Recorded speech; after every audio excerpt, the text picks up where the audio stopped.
president should apologize for calling NFL players derogatory names or for drawing you guys into this in the first place. You know, you guys do this for a living. You guys enjoy and you guys comment what the president says. I play football. You know, I don't have anything to say about the commander-in-chief and his decisions. You know, I've been following orders when I was in the military, and now, you know, I'm not responsible enough to make a comment about the president. You know, I stick to football. I respect if other players want to talk about the president and his decisions, but I have a lot on my plate. I have to play to a standard. I have to represent the Steelers organization, so I have nothing to comment about what the president says. Guys, 3 more questions. In following the story and having to see that picture, you know, what did you learn about how the country views this issue that can be divisive? I think, you know, I'm going to give credit to Coach Munchak because he's the one that sort of, you know, decipher it for all of us. You know, we're not talking about the same thing. That's the thing that people need to understand when it comes to the national anthem. And I was one of the first ones that took offense when Colin Kaepernick took a knee. I was one of the first ones that did an interview, and to a certain degree, I never criticized him, but I didn't agree with it.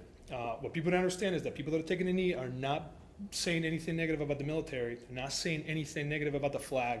They're just trying to protest the fact that there's some injustices in America. And for people that stand up for the national anthem, it doesn't mean that they don't believe in these racial injustices. They're just trying to do the right thing. So we as a team try to figure it out. Obviously butchered it, but I have learned that, you know, I don't know what it's like to be from Dade County. I don't know what it's like to be from Lakeland. I can't tell you that I know what my teammates have gone through. So I'm not going to pretend like I have the righteous sort of voice to tell you that you should stand up for the national anthem. You know, it is protected by our Constitution and by our country. It's a freedom of speech.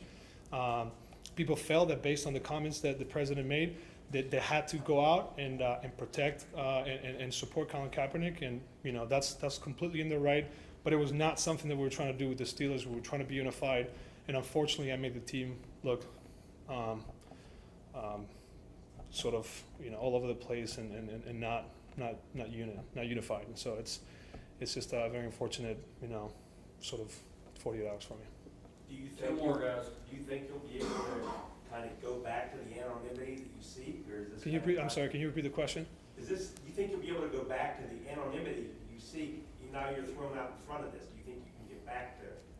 I'm always going to stand up for the national anthem. You know, I think Coach Tomlin could have picked any other tackle in the NFL to develop and turn into a starting left tackle. I have to be real with myself and understand that the reason why I'm playing here, the reason why the Steelers got me here is because I served in the military, and they saw something in that story that attracted them.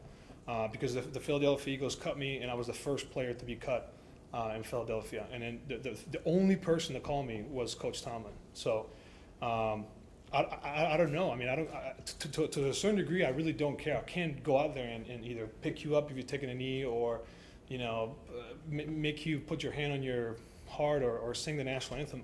I really don't care. I'm going to stand up for the national anthem. I'll support, you know, all my teammates. All my teammates have always supported me. All my coaches have always supported me. And if there's any, I mean, 32 teams out there. You know, I got cut from Philadelphia, and the only team that called me was Mike Tomlin. And it was because he saw some character traits that might help me become a future starter, and he did. And so it's you know, for me, it's wish. I'm not going to control that. You know, if the whole NFL wants to kneel down, stand up, go to the Army Navy store and buy uniforms, it doesn't matter. You know, I'm just trying to, you know, play football.